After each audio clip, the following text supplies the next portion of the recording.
और जुनून को सलाम करता हूँ।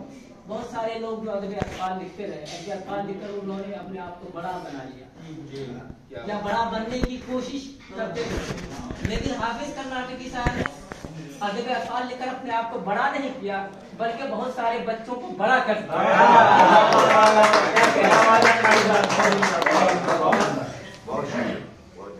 और उनको अभी साहित्य अकादमी का अवार्ड मिला अदब अख़बार का। जाहिर है उसमें बहुत सारे नाम थे।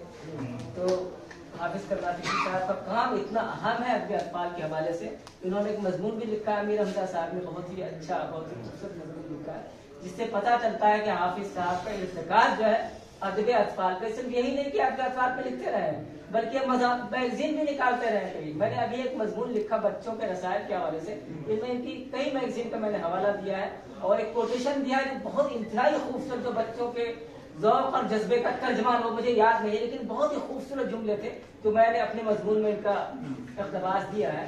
तो मैं समझता हूँ कि बच्चों के लिए ये शख्स वक्फ है और बच्चों के अंदर जो एक तरबियत और तालीम का जज्बा पैदा करना चाह रहे हैं वो काबिल है। मैं हाफिज कर्नाटकी साहब के जज्बे और जुनून को सलाम करता हूँ और साहित्य अकादमी का अवार्ड भी मिला, उसके लिए मुबारकबाद भी मिला।